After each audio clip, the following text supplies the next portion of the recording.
Haleluya. Hari ini kita akan mempersekutukan Matius pasal 15 mulai ayat 21 sampai 28 dan seterusnya. Gitu kira-kira. Judulnya sumber segala permasalahan dalam hidup kita. Jadi melalui persekutuan ini saudara akan mengerti sumber segala permasalahan dalam hidup kita. Jadi sebetulnya masalah kita cuma satu. Cuma temannya banyak, saudara. Matius 15 ayat 21 sampai 28, semua sudah di situ? Bahannya sudah dibagi di grup. Jadi saya harap semua saudara sudah membacanya sehingga hari ini sudah siap untuk menerima firman Tuhan. Matius 15 ayat 21 sampai 28 kita baca bersama-sama. Lalu Yesus pergi dari situ dan menyingkir ke daerah Tirus dan maka datanglah seorang perempuan Kanaan dari daerah itu dan berseru, "Kasihanilah aku ya Tuhan, anak Daud, karena anakku perempuan kerasukan setan dan sangat menderita." Tetapi Yesus sama sekali tidak menjawabnya. Lalu murid-muridnya datang dan meminta kepadanya, "Suruhlah ia pergi, yang mengikuti kita," dengan berteriak-teriak. Jawab Yesus, "Aku diutus hanya kepada domba-domba yang hilang dari umat Israel." Tetapi perempuan itu mendekat dan menyembah Dia sambil berkata, "Tuhan, tolonglah aku." Tetapi Yesus menjawab, "Tidak patut mengambil roti yang disediakan bagi anak-anak dan melemparkannya kepada anjing." Kata perempuan itu, "Benar Tuhan, namun anjing itu makan remah-remah yang jatuh dari meja tuannya."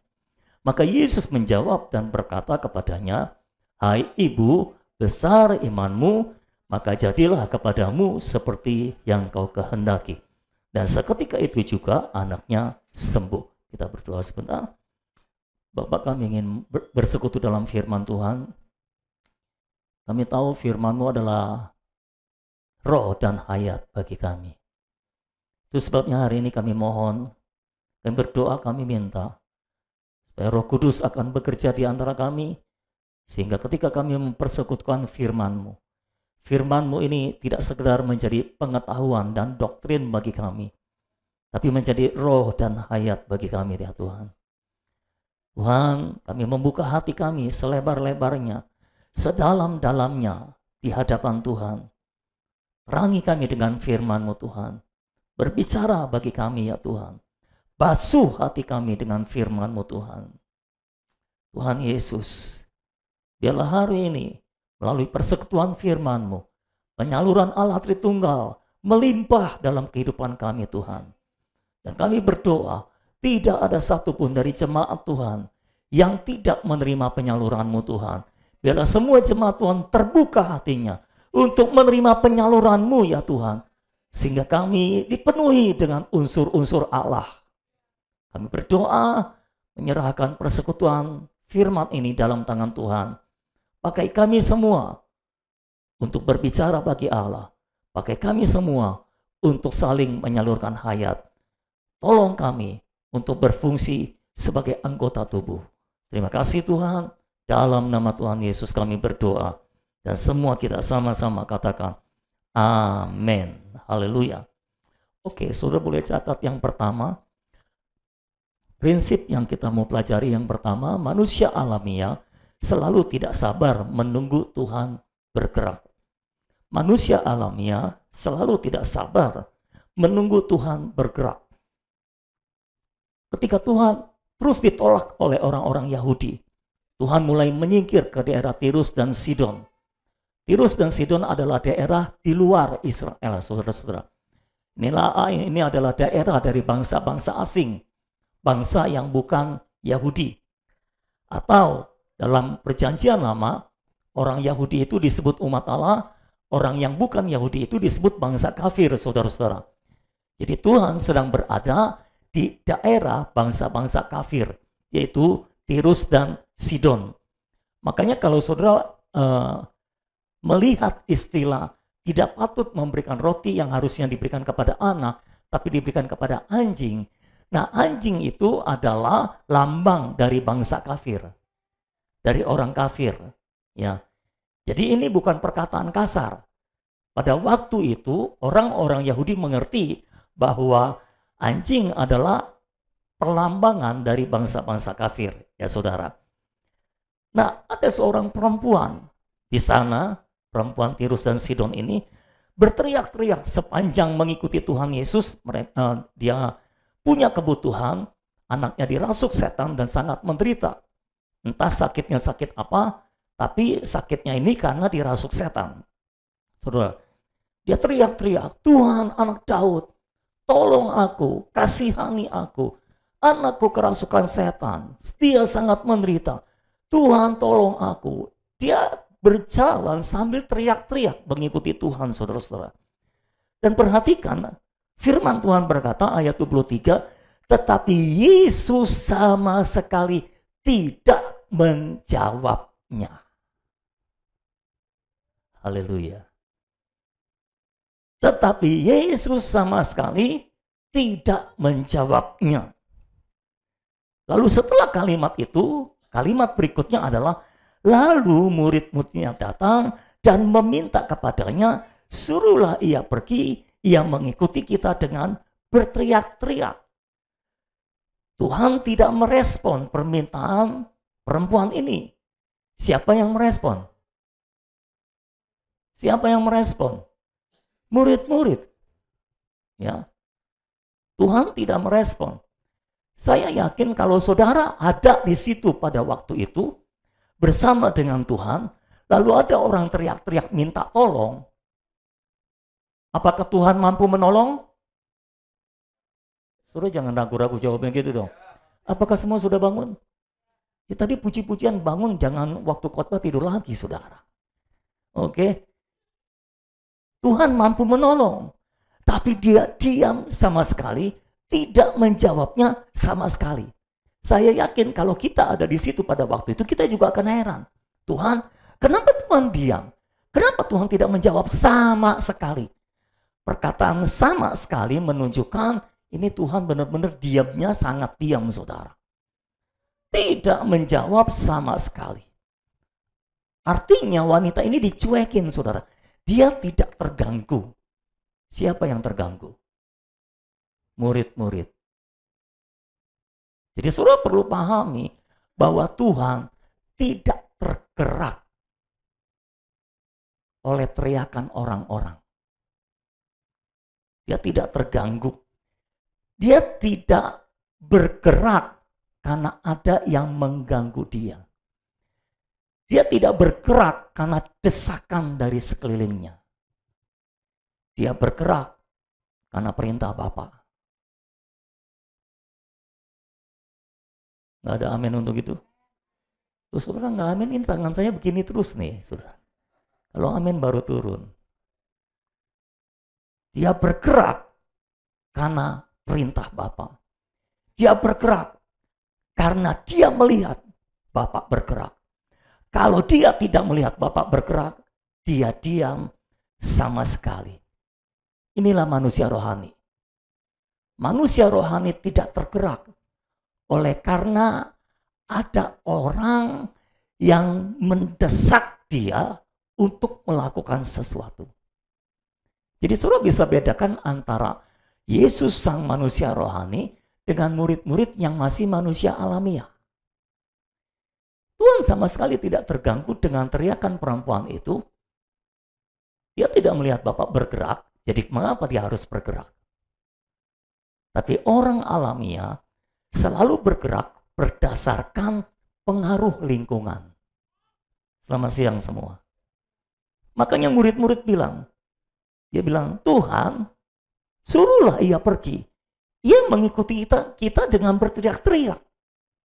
Saya yakin beberapa lama murid-muridnya menunggu Tuhan bergerak. Dan saya yakin mereka yakin bahwa Tuhan pasti bergerak. Masa sih Tuhan nggak menolong perempuan ini? Kasihan kan? Ibu-ibu loh saudara. Mak-mak teriak-teriak di jalan ngikutin Tuhan. Masa nggak ditolong? Tuhan nggak berperi kemanusiaan. Kita berpikir seperti itu. Murid-murid mungkin berpikir yang sama pada waktu itu. Kenapa Tuhan diam aja? Mungkin mereka sudah bisik-bisik satu dengan yang lain. Lihat, guru dia mengajak. Dia nggak gerak sama sekali. Gimana sih? Kalau gua yang punya kuasa, gua udah gerak dari tadi. Wah, gitu kira-kira obrolan di antara mereka, saudara. Tapi Yesus tidak tergerak sama sekali. Yesus tidak menjawab sama sekali. Sampai akhirnya murid-murid tidak tahan. Datang kepada Yesus mengajukan usul. Manusia alamiah selalu tidak sabar menunggu Tuhan bergerak. Sebelum Tuhan bergerak, dia sudah mengajukan usul. Dia sudah menyampaikan opininya. Tuhan, suruh ia pergi. Ia mengikuti kita dengan teriak-teriak. Maksud murid-murid adalah, Tuhan, kalau Tuhan nggak mau nolong, ya udah suruh dia pergilah. Maksudnya minimal beri dia kepastian, gitu kan? Jangan di PHP-in gitu, saudara. Tuhan diam aja kan nggak ketahuan Tuhan mau tolong apa enggak. Suruh dia pergilah kalau Tuhan tidak mau tolong. Kalau Tuhan tidak mau bergerak, suruh dia pergi. Ini ciri dari manusia alamiah. Selalu tidak sabar menunggu Tuhan bergerak. Mereka tidak percaya bahwa Tuhan selalu tahu apa yang harus dia lakukan dan kapan melakukannya. Saya ulangi, mereka tidak percaya bahwa Tuhan selalu tahu apa yang harus dia lakukan dan kapan melakukannya. Saya ulangi sekali lagi, Tuhan selalu tahu apa yang harus dia lakukan dan kapan melakukannya. Saya harap hari ini saudara terbuka mata saudara, sehingga saudara percaya penuh kepada Tuhan. Tuhan selalu tahu apa yang harus dia lakukan dan kapan melakukannya. Sama-sama katakan, Tuhan selalu tahu. Yang keras dong, Tuhan selalu tahu. Ya, itu masih kurang keras, saudara. Tuhan selalu tahu apa yang harus dia lakukan dan kapan dia melakukannya. Kasih tahu saudara-saudara, makanya sabar dikit.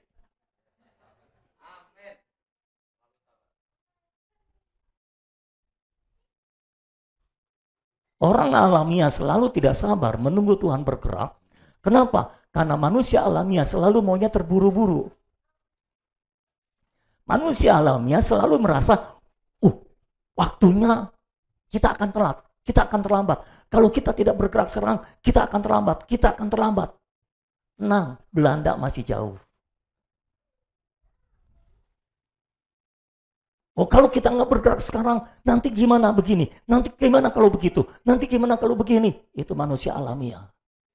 Itu sebabnya terburu-buru adalah musuh untuk hidup dalam roh. Kalau saudara mau hidup dalam roh, saudara nggak boleh terburu-buru sama sekali.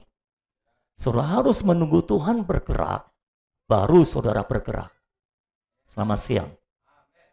Saudara harus menunggu roh di dalam saudara bergerak, baru saudara bergerak. Kira-kira itulah yang Yesus sedang lakukan. Dia menunggu roh di dalamnya memberikan instruksi untuk bergerak, baru dia bergerak. Kalau roh tidak memberikan instruksi untuk bergerak, dia diam sama sekali. Katakan, diam sama sekali. Bisa? Nah, ini sulit, saudara. Manusia alamiah sulit untuk diam sama sekali. Kalau nggak gerak minimal ngomong, ya kan? Untuk diam sama sekali, tidak menjawab sama sekali, ini sulit. Hanya manusia rohani yang bisa melakukan ini. Diam sama sekali. Bisikan ke telinga saudaramu, diam sama sekali. Haleluya. Belajar diam sama sekali. Kalau roh belum bergerak, diam sama sekali. Kalau roh belum memberikan instruksi, diam sama sekali. Halo. Kalau roh belum memberikan jawaban, diam sama sekali. Saya berdoa, suruh beralih dari manusia alamiah kepada manusia rohania. Yang tidak terganggu dengan tekanan-tekanan lingkungan. Saya beritahu saudara, lingkungan kita akan selalu menekan kita, mendesak kita untuk bergerak. Serius. Apalagi saya sebagai pemimpin, wah, kalau saya diam sama sekali, sekitar saya yang nggak bisa diam. Gitu saudara. Kalau saya lagi diam sama sekali, sekitar saya, wah, dorong-dorong terus. Ayo dong, gitu saudara. Gerak dong, kerja dong, gerak dong. Kok diam terus? Kita harus belajar diam sama sekali, sementara roh belum memberikan instruksi. Nanti kalau telat bagaimana? Nah, ayo kalau telat gimana? Pertanyaan kan seringkali gitu kan. Kalau telat gimana? Jawaban saya selalu, biasanya tidak akan telat.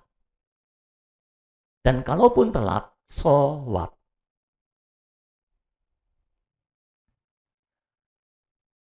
Kalau telat, berarti Tuhan akan melakukan yang lain. Saudara tahu marketing zaman sekarang kan? Saya berapa kali tuh diundang ke satu tempat, undangan gratis.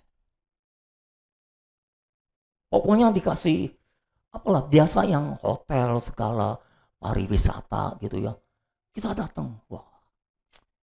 Istri saya sih yang tertarik. Biasanya ibu-ibu yang tertarik dengan penawaran-penawaran yang gratis-gratis itu. Bapak-bapak sih nggak terlalu tergoda dengan gratisan, saudara. Pergi. Selalu desakannya adalah harganya untuk hari ini. Senin sudah berubah. Untuk hari ini, besok sudah berubah. Jadi harus ambil keputusan hari ini. Kita didesak untuk mengambil keputusan saat ini juga. Pernah ngalami seperti itu? Semua marketing sekarang diajarinnya kayak gitu. Harus didesak ambil keputusan saat ini juga. Karena kalau dia nggak ngambil keputusan saat ini juga, kemungkinan akan berubah pikiran. Nah, lingkungan kita akan mendesak seperti para marketing itu. Ayo kerja saat ini juga, gerak saat ini juga, gerak saat ini juga. Sementara roh belum memberikan instruksi. Belajarlah untuk diam sama sekali. Amin, untuk diam sama sekali. Haleluya. Lalu saudara lihat usulan murid-murid. Suruhlah ia pergi. Nah ini manusia alamiah selalu berkaitan dengan Taurat. Usulnya selalu, suruhlah ia melakukan sesuatu. Tuhan, kalau engkau diam, kalau engkau tidak melakukan sesuatu, minimal suruh dia yang melakukan sesuatu. Suruh dia melakukan sesuatu, supaya dia ditolong atau apa. Kalau dia tidak bisa melakukan sesuatu untuk ditolong, suruh dia pergi. Supaya tidak mengganggu kita. Kita dari tadi udah terdorong untuk bergerak, cuma kita nggak punya kuasa gitu loh saudara, kira-kira. Kita nggak yakin kalau kita bergerak akan terjadi sesuatu. Engkau yang punya kuasa. Kita dari tadi udah tergoda untuk bergerak. Kalau engkau tidak bergerak, suruh dia melakukan sesuatu. Ini prinsip Taurat. Menyuruh orang melakukan sesuatu untuk mendapatkan sesuatu. Oke? Semua paham sampai saat ini? Kalau saudara membaca kitab-kitab Injil, 4 kitab Injil, Matius sampai Yohanes, ya, Tuhan Yesus tidak pernah menuruti perkataan murid-muridnya yang alamiah. Kan murid-murid sering mengajukan usul kan, yang lalu kita belajar apa tuh? Didengerin nggak sama Yesus? Apa usulan murid-murid? Loh saudara lupa, yang memberi makan itu loh. Suruh pulang. Sekarang suruh pergi, sama aja sih suruh pulang. Manusia Taurat selalu gitu. Suruh orang melakukan sesuatu, karena dia tidak mampu menyalurkan sesuatu, maka suruh orang melakukan sesuatu supaya dia mendapat sesuatu.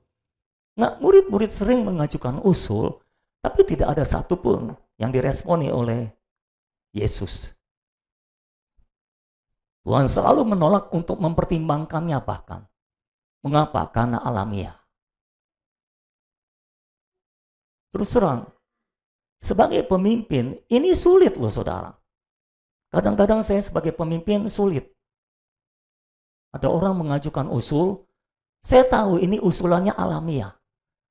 Tapi kalau saya nggak merespon seperti Tuhan Yesus, nanti saya dianggap tidak penuh kasih. Tidak mau terima masukan. Dan sebagainya.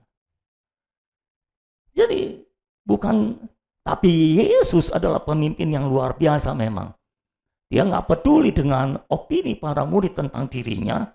Dia hanya peduli tentang apa yang Bapa perintahkan untuk dia kerjakan. Ya, secara pribadi belajarlah untuk selalu menolak usulan yang alamiah dari dirimu sendiri. Oke, kita kenakan pada diri sendiri. Ya. Pertanyaan kita ketika kita berpikir sesuatu, ketika kita mau berkata sesuatu, ketika kita mau melakukan sesuatu, pertanyaan kita bukan lagi apakah yang kita akan katakan atau lakukan ini benar atau salah, baik atau jahat. Bukan. Baik itu jahat, baik itu baik. Kalau semua berasal dari alamiah, tetap alamiah, walaupun baik. Pertanyaan yang harus kita pertanyakan adalah, apakah ini dari hayat alamiah atau dari hayat ilahi? Kita sedang berpikir. Nah, kita harus bertanya tuh, ini pikirannya muncul dari hayat alamiah kita atau dari hayat ilahi?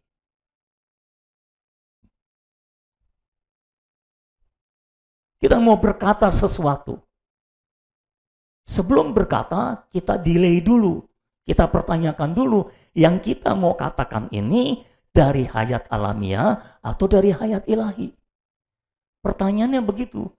Bukan apa yang kita mau katakan ini benar atau salah, tapi dari hayat alamiah atau dari hayat ilahi.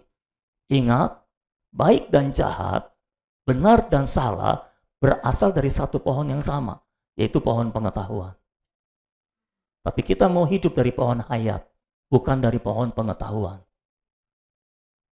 Saudara, ini pelit aminnya banget deh. Ya kebanyakan merenung kali ya saudara. Saya tahu sih, dalam banget merenung gitu. Lebih baik saudara berdoa sambil mengaminkan. Sehingga ini menjadi roh dan hayat bagi saudara. Amin. Nah, orang alamiah juga sangat sulit terlepas dari konsep Taurat. Itu sebabnya biarlah kita semua lepas dari semua yang alamiah, supaya kita juga lepas dari Taurat. Ya. Karena kalau tidak, konsep pikir kita selalu Taurat. Maunya melakukan sesuatu, melakukan sesuatu, melakukan sesuatu. Bukan menikmati Tuhan, tapi melakukan sesuatu. Ya. Kalau kita bilang, harusnya kamu menikmati Tuhan. Lalu saudara berkata, ya untuk menikmati Tuhan juga kan kita harus melakukan sesuatu. Ya susah juga memang. Jadi orang alamiah selalu tidak sabar menunggu Tuhan bergerak. Dan dia tidak bisa lepas dari konsep Taurat dalam hidupnya. Jadi saya berdoa supaya hari ini kita semua ditolong Tuhan untuk menjadi manusia yang rohania, bukan alamiah. Amin saudara. Bahkan kalau saudara menangis.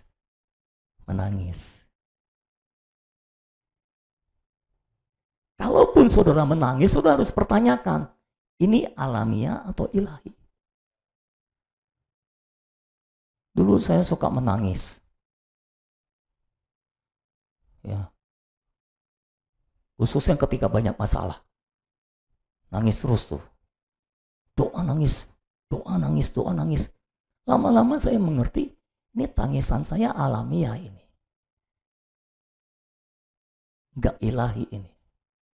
Tidak berasal dari hayat ilahi. Perhatikan Tuhan Yesus. Kapan dia nangis, kapan dia marah.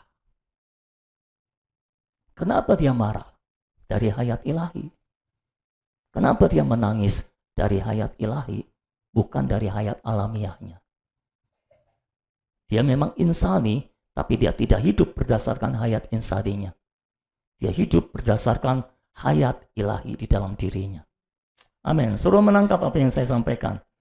Oke, yang kedua, Tuhan mengalihkan masalahnya kepada masalah makan.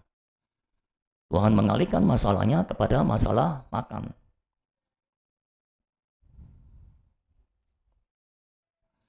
Ayat 25-27, tetapi perempuan itu mendekat dan menyembah dia sambil berkata, Tuhan, tolonglah aku. Tetapi Yesus menjawab, tidak patut mengambil roti yang disediakan bagi anak-anak dan melemparkannya kepada anjing. Kata perempuan itu, benar Tuhan, namun anjing itu makan remah-remah yang jatuh dari meja tuannya. Saya mau meluruskan dulu banyak penafsiran yang salah mengenai hal ini. Roti itu bukan kesembuhan. Roti itu bukan kesembuhan. Apakah roti yang dimaksud oleh Tuhan? Roti adalah Tuhan Yesus sendiri sebagai roti hayat.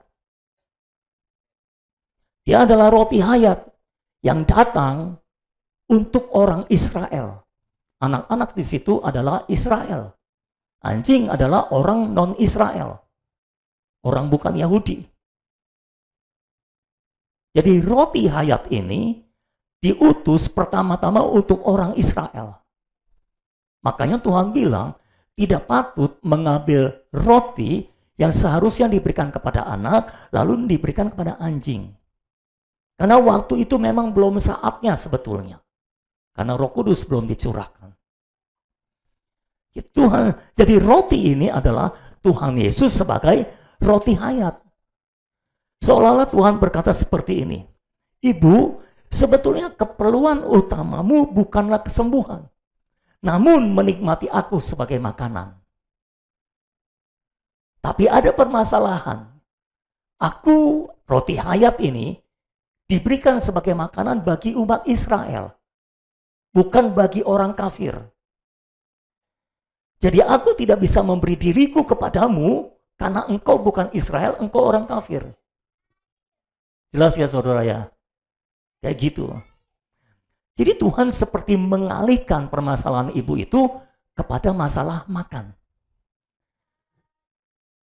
Kita bisa bingung, loh Tuhan Yesus gimana sih? Ini kan masalahnya anaknya kerasukan setan sampai menderita. Kenapa Tuhan ngomong soal roti, soal makan gitu saudara? Ini seperti kalau kita ke dokter. Pernah ke dokter? Dok, saya sakit dok. Sakit apa? Batuk dok. Batuk. Oh, habis makan apa kamu? Lah, dok, saya mau minta obat maksudnya supaya penyakit batuk saya diobatin.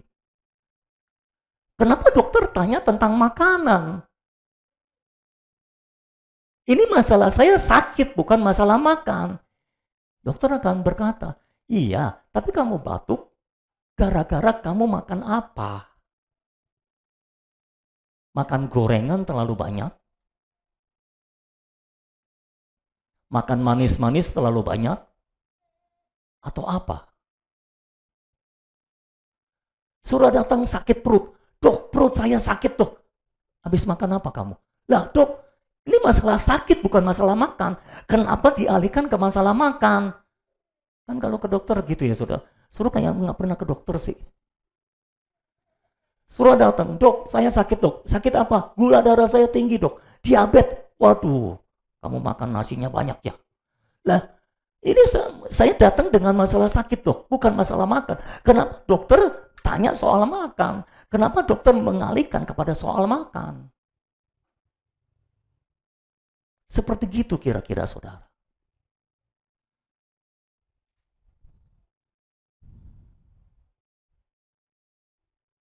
Jadi Tuhan mengalihkan permasalahannya kepada masalah makan. Ibu, sebetulnya keperluan utama kamu bukan kesembuhan bagi anak kamu. Tapi engkau menerima aku sebagai makanan. engkau menikmati aku sebagai makanan. Itu keperluan kamu yang utama.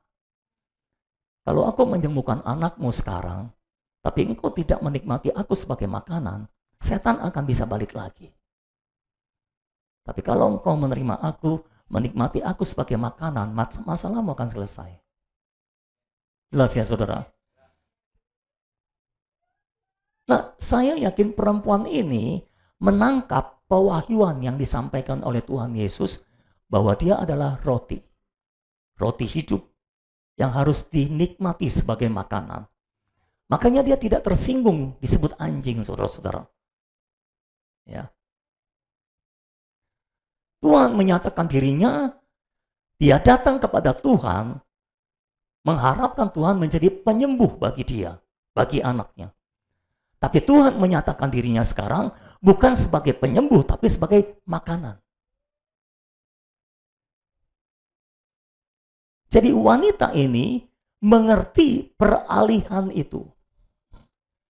Dia menangkap pewahyuan yang sedang Tuhan sampaikan bahwa dia ini bukan sekedar penyembuh, yang paling utama dia adalah makanan untuk dimakan. Dia bukan penyembuh untuk menyembuhkan, dia makanan untuk dimakan. Dan ketika kamu makan dia, penyakitmu bisa disembuhkan. Makanya perempuan itu berkata, benar Tuhan. Dia malah membenarkan Tuhan. Aku memang anjing yang najis Tuhan. Aku orang kafir yang najis. Aku tidak layak menikmati engkau sebagai roti hayat. Tapi kan Tuhan, anjing juga bisa makan remah-remah yang jatuh dari meja anaknya. Dari meja anak-anak. Nah ini menurut saya, perempuan ini menangkap pewahyuan yang luar biasa saudara. Tadi saya mengatakan kepada saudara, ini sedang ada di daerah orang kafir, di Tirus dan Sidon. Mengapa Tuhan menyingkir ke daerah orang kafir? Karena di Israel dia ditolak terus. Jadi perempuan itu menangkap peristiwa dan pewahyuan ini. Makanya dia bilang, Tuhan, engkau memang roti yang disediakan bagi anak-anak. Engkau memang roti yang disediakan bagi Israel. Tapi kan Israel menolak engkau. Seperti anak yang dikasih roti di atas mejanya, rotinya bukan dimakan, malah diuyel-uyel, lalu dibuang. Itulah remah-remah yang jatuh dari atas meja. Iya Tuhan, engkau memang roti yang disediakan bagi anak-anak. Tapi kan anak-anak itu menolak engkau dan membuang engkau. Bukan hanya menolak dan membuang engkau, mencabik-cabik engkau. Dan itu sebabnya Tuhan sebetulnya adalah roti bagi anak-anak.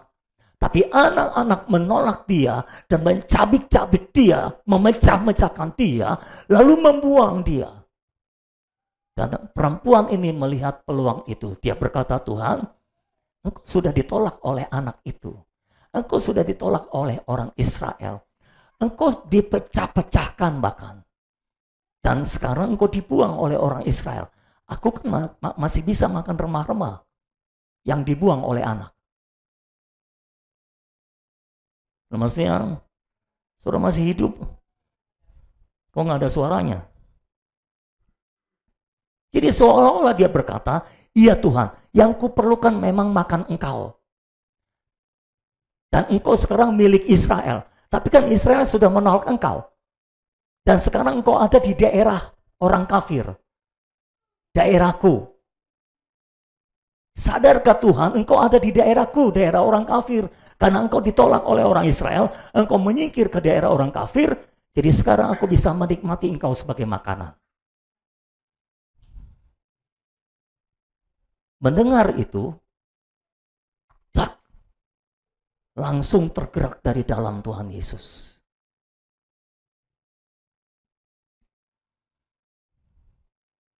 Dia langsung berkata, Ibu, besar imanmu. Jadilah seperti kehendakmu. Gitu ya. Seperti yang kau kehendaki. Atau seperti yang kau katakan. Jadi sadarkah saudara, penyebab mengapa tadi Yesus diam sama sekali, karena posisi orang ini belum tepat untuk menerima Tuhan Yesus. Bukan belum tepat untuk menerima kesembuhan, tapi belum tepat untuk menerima Tuhan Yesus. Karena yang dia butuhkan bukan kesembuhan bagi anaknya. Yang dia butuhkan pertama-tama adalah Tuhan Yesus. Saya dorong setiap saudara, tolong sadari, kebutuhan saudara satu-satunya adalah Tuhan Yesus. Dan kebutuhan semua orang di dunia ini satu-satunya adalah Tuhan Yesus. Itu sebabnya yang harus saudara beritakan satu-satunya adalah Tuhan Yesus. Bukan kesembuhan, bukan berkat, bukan mujizat, tapi Tuhan Yesus. Paulus berkata, dialah yang aku beritakan. Baik ketika aku menasihati orang, baik ketika aku mengajar orang, dalam tiap-tiap kesempatan, dialah yang aku beritakan. Yesuslah yang aku beritakan. Itulah yang selalu ku usahakan. Itulah yang selalu ku pergumulkan. Itulah yang selalu ku perjuangkan. Sesuai dengan kuasanya yang bekerja di dalam aku. Apa yang selalu Paulus perjuangkan? Apa yang selalu Paulus usahakan? Memberitakan Yesus. Entah pagi ini atau kemarin pagi, Tuhan menyingkapkan ini kepada saya. Tuhan Yesus itu bukan salah satu berita. Tuhan Yesus itu satu-satunya berita. Saya ulangi, Tuhan Yesus Kristus adalah satu-satunya berita yang harus kita beritakan. Saya bersyukur sekarang saya khotbah apapun, isinya tetap sama, Kristus. Betul nggak saudara? Kita bahas sepanjang kitab Matius, tapi sepanjang kitab Matius isinya adalah Kristus. Pusat beritanya cuma satu, dan beritanya memang cuma satu, yaitu Tuhan Yesus Kristus. Ketika orang datang kepada saudara, butuh kesembuhan, bawa dia kepada Tuhan Yesus. Ketika dia menerima Tuhan Yesus, dia bisa disembuhkan oleh Tuhan Yesus. Sama seperti Tuhan Yesus, ketika orang butuh kesembuhan, dia tidak memberikan kesembuhan, dia memberikan dirinya sebagai makanan. Itulah yang dia lakukan. Jadi ingat, satu-satunya berita, Tuhan Yesus bukan salah satu berita yang harus kita beritakan. Tuhan Yesus harus menjadi pusat berita kita, dan menjadi satu-satunya yang kita beritakan. Bukan yang lain. Amin, saudara-saudara. Ya, saya yakin kalau semua gereja menjadikan Tuhan Yesus sebagai pusat beritanya, menjadikan Tuhan Yesus sebagai satu-satunya berita, tidak ada berita yang lain selain Tuhan Yesus, saya yakin semua jemaat akan dibangkitkan untuk hidup di dalam hayat ilahi. Itu sebabnya kalau saudara perhatikan, perempuan itu sejak saat itu nggak pernah minta tolong lagi. Dia bahkan seperti lupa dengan masalahnya. Sekarang dia merasa yang harus dia kejar bukan lagi kesembuhan, yang harus dia kejar adalah menikmati Kristus sebagai makanan. Makanya dia bilang, iya Tuhan, aku memang anjing, dia memang anak-anak. Tapi kan anak-anak sudah menolak, sudah membuang Tuhan ke bawah meja, dan sekarang aku ada di bawah meja, aku kan bisa makan remah-remah.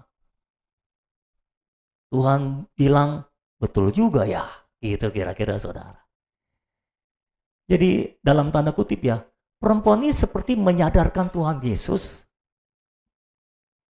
bahwa itulah yang sedang terjadi sekarang. Dia adalah roti hidup yang diberikan kepada Israel, tapi Israel membuang dia, menolak dia, memecah-mecahkan dia, dan membuang dia. Sekarang orang kafir bisa makan dia sebagai remah-remah. Amin. Jadi buat perempuan itu, aku makan roti utuh atau remah-remah nggak masalah. Remah-remah kan kalau dikumpulin jadi banyak juga, jadi roti juga, saudara. Yang penting aku menikmati Kristus. Karena menikmati Kristus itu, saudara, nggak perlu terlalu banyak, yang penting cukup dan teratur. Saya ulangi, menikmati Kristus setiap hari sebagai makanan saudara, nggak perlu terlalu banyak, yang penting cukup dan teratur. Jangan sampai saudara mengejar target, aku harus berdoa sehari berapa ya? Berapa jam? Targetnya berapa jam? 4 jam. Lalu saudara kejar target 4 jam. Nggak usah kebanyakan. Yang penting cukup. Makan itu yang penting cukup dan teratur. Kalau saudara berdoa, doa bacakan firman, kalau rasanya di dalam roh saudara sudah rasa cukup, ya sudah, nggak apa-apa. Nanti berapa jam kemudian mau nambah lagi boleh. Tapi kalau sudah rasa cukup, ya sudah. Jangan kejar target, harus 4 jam berdoa. Baca Alkitab harus 1 kitab sehari. Waduh. Kalau nggak kekejar, wah, saudara jadi beban. Nggak perlu seperti itu, ya.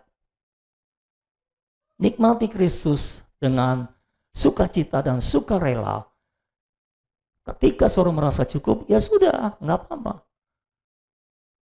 Nanti lanjut lagi, gitu saudara. Nikmati Kristus, cukup dan teratur. Istilahnya, saudara makan remah-remah juga nggak apa-apa, yang penting Kristus. Paham? Yang ketiga, satu-satunya masalah kita adalah masalah makan. Ini kesimpulan dari yang nomor 2 tadi, bahwa satu-satunya masalah kita adalah masalah makan. Ayat 28, Yesus menjawab dan berkata kepadanya. Dari awal cerita, baru ayat 28, Tuhan Yesus menjawab. Jawabannya apa? Hai ibu, besar imanmu, maka jadilah kepadamu seperti yang kau kehendaki. Dan seketika itu juga anaknya sembuh. Ibu ini telah menerima Yesus Kristus sebagai makanan, dan Yesus Kristus yang sudah dimakan, sudah tercerna ke dalam dirinya, menjadi segala sesuatu bagi dirinya. Termasuk menjadi jawaban bagi semua permasalahannya. Halo? Yang perlu kita perhatikan adalah Tuhan berkata, hai ibu, besar imanmu. Nah, ini besar iman, ibu itu besar imannya bukan untuk kesembuhan, tapi untuk makan. Tuhan memuji ibu itu, besar imanmu, bukan untuk kesembuhan, tapi untuk makan. Iya kan, saudara? Saudara perhatikan urutan ceritanya, besar imanmu ditujukan kepada imannya untuk makan Yesus, untuk menerima Yesus dan mencerna Yesus ke dalam dirinya. Bukan dia memiliki iman yang besar untuk kesembuhan. Kadang-kadang orang Kristen itu, kalau untuk kesembuhan, iman yang besar. Kalau untuk keuangan, iman yang besar. Apalagi? Kalau untuk punya rumah, iman yang besar. Kalau nggak besar, dipus-pus, dipompa terus. Kalau untuk punya jodoh, iman yang besar. Haleluya. Tapi kalau untuk makan, kenapa saudara nggak punya iman yang besar untuk makan Kristus? Selamat siang semua. Penyebab mengapa sebagian orang tidak nafsu makan secara rohani setiap hari adalah karena dia tidak punya iman untuk makan. Selamat siang semua. Betul nggak saudara?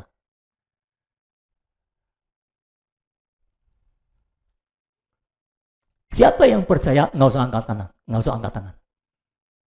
Siapa yang percaya kalau saudara makan setiap hari dan saudara percaya setiap kali saudara makan, unsur Allah bertambah di dalam diri saudara. Setiap kali saudara makan, saudara mendapatkan kekuatan yang baru. Saudara makan, saudara akan kuat sepanjang hari. Dan saudara makan, semua hal-hal negatif akan hilang dengan sendirinya. Kalau saudara makan, semua masalahmu yang tidak perlu akan selesai dengan sendirinya. Siapa yang percaya? Ini perlu iman. Permasalahannya kenapa ada orang-orang Kristen yang tidak makan-makan atau yang makannya Senin Kamis. Jadi makannya cuma hari Senin dan hari Kamis saja. Selebihnya tidak makan. Dan sebagian orang Kristen makan tapi tidak sungguh-sungguh makan. Dia nggak peduli dia makannya benar atau enggak. Dia nggak peduli dia makan dengan organ roh atau enggak. Dia nggak peduli dia makan ini sudah masuk di cerna atau belum. Dia main baca aja sekelebat, sudah selesai. Yang penting memenuhi aturan. Nah itu bukan makan. Penyebab mengapa itu semua terjadi adalah engkau tidak punya iman yang besar untuk makan. Hari ini saya berdoa supaya setiap kita punya iman yang besar untuk hal makan. Karena pada akhirnya masalah kita itu cuma satu kok, masalah makan. Semua masalah yang muncul dari hidup kita itu gara-gara saudara kurang makan. Kayaknya nggak percaya saudara.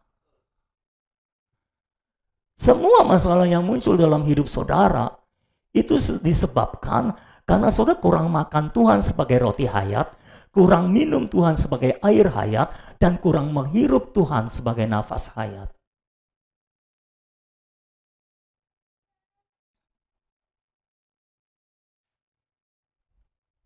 Oke, saya buktikan.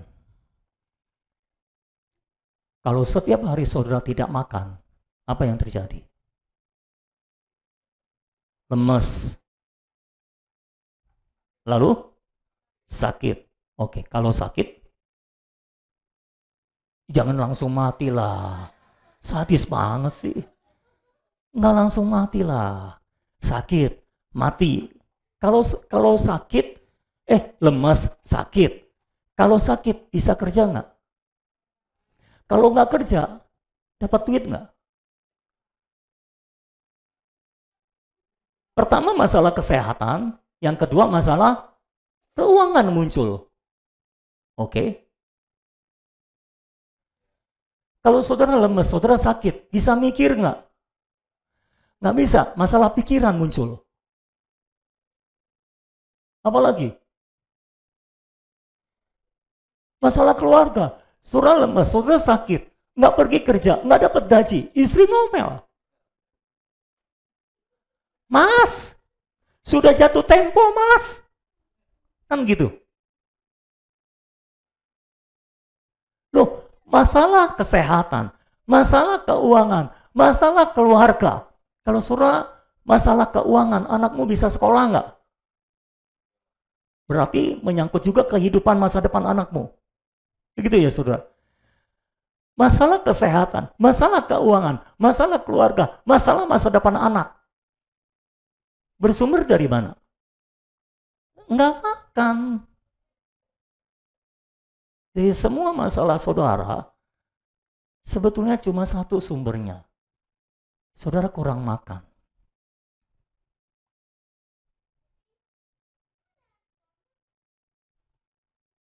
Tidak ada amin untuk orang makan.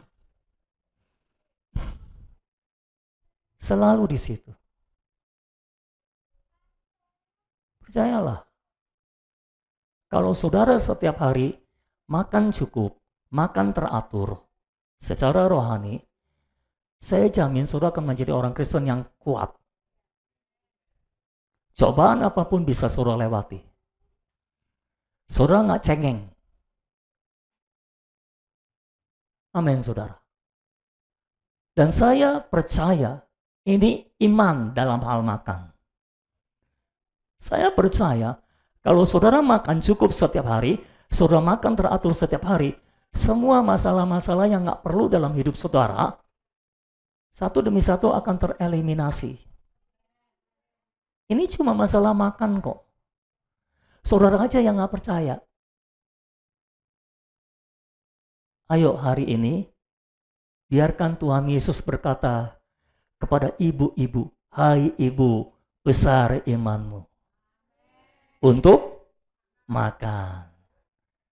Hai bapak-bapak, besar imanmu untuk, tapi makan secara rohani. Takutnya salah kan? Terpulang di sini makan sebanyak-banyaknya lagi. Minggu depan jadi tambah berat badan. Hai anak muda, besar imanmu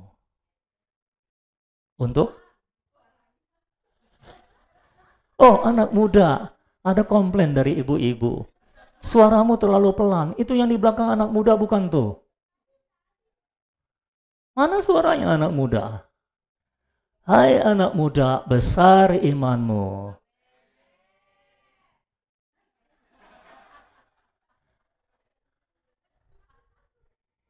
Tuh aminnya aneh sendiri tuh. Jadi semua masalah kita sebetulnya bersumber dari satu itu. Kita kurang makan. Kalau kita cukup makan, saya yakin setiap hari kita akan berjalan makin lama makin kuat untuk menghadap Allah di Sion. Saya yakin kalau setiap hari kita makan cukup, setiap hari kita makan teratur, saya percaya lembah Baka pun akan berubah menjadi lembah yang bermata air. Haleluya. Jadi masalah saudara cuma satu, makan. Ayo kita lokalisir masalah kita, cuma satu ini, masalah makan. Semua masalah orang di luar sana itu juga cuma satu, makan. Mereka tidak makan Kristus. Makanya kalau mereka datang kepada saudara, mereka butuh ini, butuh itu, apa yang harus saudara berikan? Kristus. Petrus dan Yohanes mau ibadah doa di rumah Allah. Di pintu gerbang domba ada pengemis, minta-minta. Tapi apa yang Petrus berikan? Kristus. Dia berkata, Pak, emas dan perak tidak ada padaku, tapi apa yang kumiliki, aku berikan kepadamu dalam nama Yesus. Berjalan. Ketika dia menerima Yesus, dia berjalan. Karena Kristuslah yang akan menjadi segala yang kita butuhkan. Kalau kita makan dia setiap hari, cukup dan teratur, maka dia akan menjadi segala sesuatu yang kita butuhkan. Kalau kita sakit, dia akan menjadi kesembuhan bagi kita. Sekali waktu saya sakit dan berdoa, Tuhan, Engkaulah kesembuhan bagiku. Tuhan, Engkaulah kesembuhan bagiku. Tuhan, Engkaulah kesembuhan bagiku. Sampai satu titik saya sadar, Tuhan, Engkaulah kesembuhan bagiku. Wah, ini kalimat ini maknanya dalam loh, saudara. Coba kalau saya berkata, Tuhan, Engkaulah kesembuhan bagiku. Pengertian saudara apa? Ngomong. Pengertian saudara apa? Kalau saya berkata, Tuhan, Engkaulah kesembuhan bagiku. Pengertian saudara apa? Hah? Tuhan adalah kesembuhan. Iya, tapi aplikasinya, prakteknya gimana? Kenapa? Itu ada yang ngomong gak sih? Ngomongnya yang jelas. Saat kita menerima Tuhan, kita sembuh. Semua setuju? Ada opini lain? Ada pendapat lain?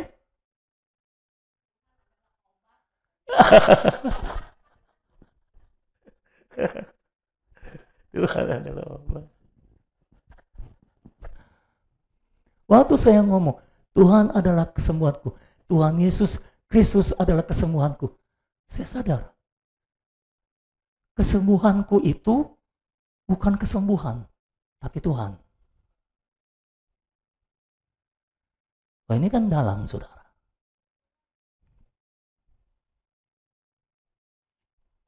Jadi kesembuhanku itu bukan kesembuhan, tapi Tuhan. Tuhanlah kesembuhanku. Lanjut, saudara ngerti nggak ngerti, udahlah, kunyah aja. Jadi saya sudah memberikan contoh secara fisik, semua masalah kita bisa bersumber dari masalah makan. Secara rohani sama. Jadi jangan sampai saudara kurang makan, jangan sampai saudara tidak makan setiap hari. Setiap hari makan Tuhan secara teratur, secara cukup. Cuma 2 orang yang amin. Coba saya ulangi, setiap hari makanlah Tuhan secara cukup, secara teratur. Apa mesti dipecah lagi nih ibu-ibu, bapak-bapak sama anak muda? Supaya ketahuan suaranya. Saya dorong setiap saudara, saudara yang masih malas makan, ayo minta kepada Tuhan, Tuhan berikan aku iman yang besar untuk makan. Berikan aku iman yang besar untuk makan. Penyebab engkau malas makan adalah karena engkau tidak punya iman untuk makan. Engkau tidak punya iman yang besar untuk makan. Miliki pewahyuan seperti yang ditangkap oleh perempuan ini. Tuhan itu roti hayat. Tuhan itu roti makanan. Bahkan sebetulnya Tuhan tidak disediakan bagi kita. Tuhan disediakan bagi Israel. Tapi puji Tuhan, karena Israel menolak Tuhan, kita bisa menerima Tuhan sebagai makanan sekarang. Walaupun awalnya remah-remah, tapi toh setelah Tuhan masuk kita jadi anaknya Dia. Betul? Berarti sekarang Dia jadi roti buat kita, bukan remah-remah lagi. Kita bisa menikmati roti hayat itu secara utuh. Miliki iman untuk makan. Anak muda, miliki iman untuk makan. Amin. Yang keempat, Tuhan tidak menyuruh ibu itu untuk membasuh diri dulu sebelum makan dia. Perhatikan baik-baik, ibu ini adalah orang kafir yang najis. Tapi perhatikan juga, Tuhan tidak suruh dia membasuh dirinya untuk menerima dia, untuk menerima Tuhan. Ingat minggu yang lalu tentang pembasuhan tangan? Tuhan tidak mengutamakan pembasuhan tangan. Tuhan lebih mengutamakan pembasuhan hati. Buktinya apa? Ibu ini walaupun dia najis, dia orang kafir, disebut anjing, tapi Tuhan tidak menyuruh dia untuk membasuh dirinya. Kenapa? Karena Tuhan tahu ketika ibu itu makan dirinya akan masuk ke dalam ibu itu dan makanan itu akan membasuh hati dari ibu itu sehingga menjadi bersih. Yang ibu itu butuhkan bukan pembasuhan tangan, tapi pembasuhan hati. Dengan makan Kristus terjadi pembasuhan hati. Jadi saudara-saudara yang dikasih oleh Tuhan, tidak perlu kita membasuh diri dulu untuk makan Tuhan.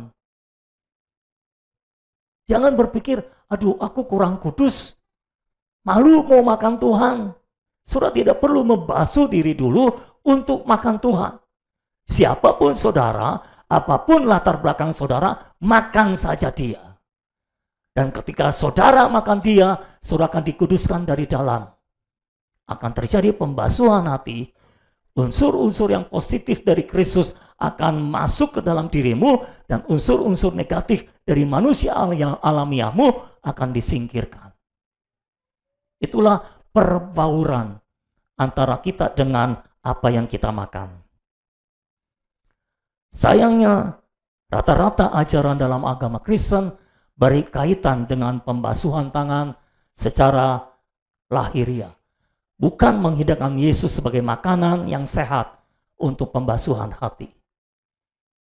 Jadi setiap kali saudara bicara, pastikan saudara menghidangkan Yesus sebagai makanan untuk semua orang. Amin, saudara. Saya harap setiap kali saya bicara di sini, saya selalu menghidangkan Yesus sebagai makanan bagi saudara. Dan kalau sudah dihidangkan, makanlah. Tapi untuk makan, saudara perlu memiliki iman yang besar. Amin. Yang kelima, kita harus terus-menerus berpesta makan Tuhan, baik secara pribadi maupun korporat.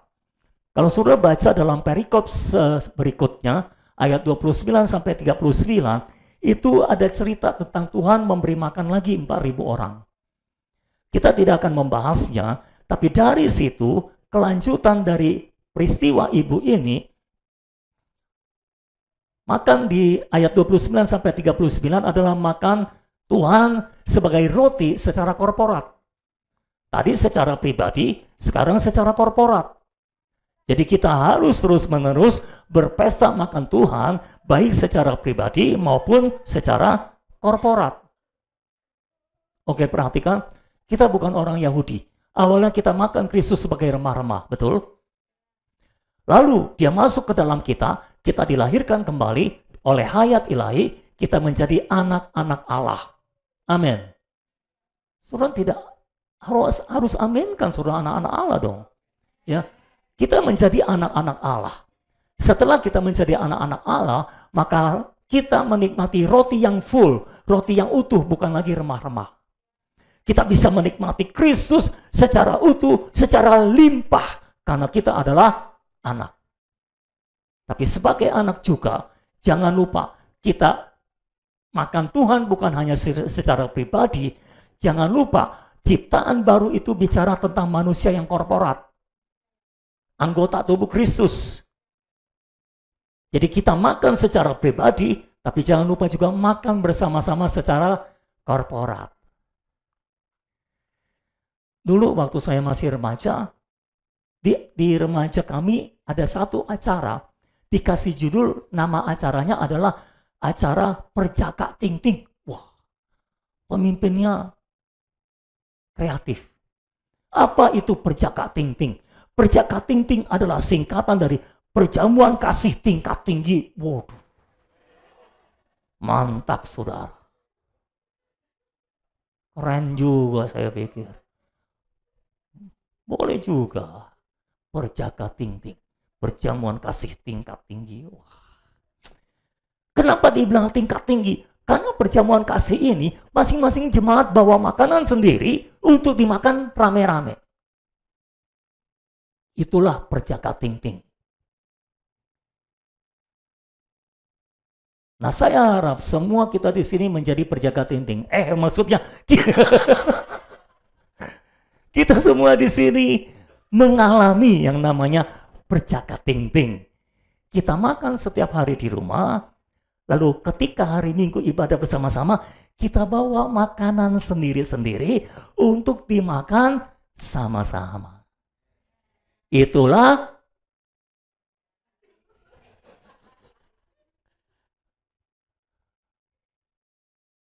setiap hari kita makan Tuhan secara pribadi sebagai roti yang melimpah.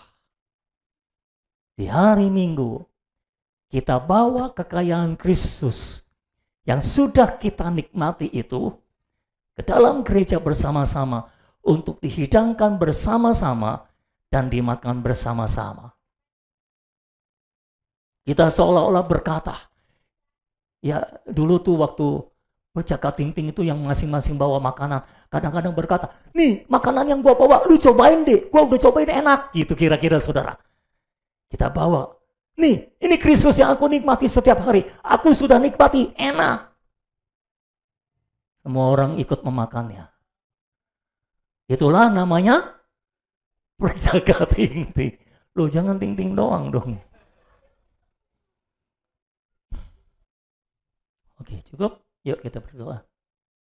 Saya harap hari ini semua kenyang berpesta dalam Perjaka Ting-Ting. Kami serahkan hidup kami dalam tangan-Mu Tuhan. Biarlah Engkau sendiri yang akan menolong kami Tuhan. Untuk terus esa dengan Engkau. Menyatu dengan Engkau Tuhan. Tolong kami Tuhan. Untuk tidak sedetik pun kami terpisah daripada-Mu Tuhan. Kami terus menjadi satu roh dengan Engkau Tuhan. Kami terus berbaur dengan Engkau Tuhan. sehingga kami dapat mengekspresikan Engkau setiap saat lewat hidup kami Tuhan. Sehingga kami dapat memberikan Engkau, menyalurkan Engkau kepada orang lain Tuhan setiap saat dalam hidup kami Tuhan. Oh Tuhan Yesus, kami membutuhkan Engkau, setiap jemaat membutuhkan Engkau. Setiap orang dalam dunia ini membutuhkan Engkau saja Tuhan. Satu-satunya yang dibutuhkan oleh dunia adalah Tuhan Yesus Kristus sendiri. Dan itu sebabnya Tuhan, dunia butuh suplai Kristus. Dan tolong kami untuk menjadi penyuplai Kristus ya Tuhan. Tolong kami, biarlah Kristus semakin berlimpah dalam hidup kami, sehingga kami menjadi penyuplai Kristus yang ajaib itu bagi semua orang yang membutuhkan Tuhan. Terima kasih Tuhan, meteraikan firman-Mu, meteraikan anugerah-Mu bagi kami Tuhan. Biarlah kami memiliki iman yang besar untuk makan secara cukup, makan secara teratur ya Tuhan. Terima kasih Tuhan, Engkau bangkitkan setiap jemaat-Mu Tuhan. Engkau menghancurkan segala pekerjaan musuh yang menghalangi kami untuk menikmati Kristus sebagai makanan kami.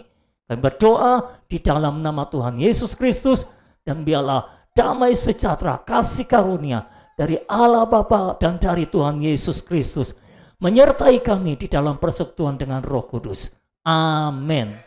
Amin. Puji Tuhan, selamat siang. Tuhan memberkati.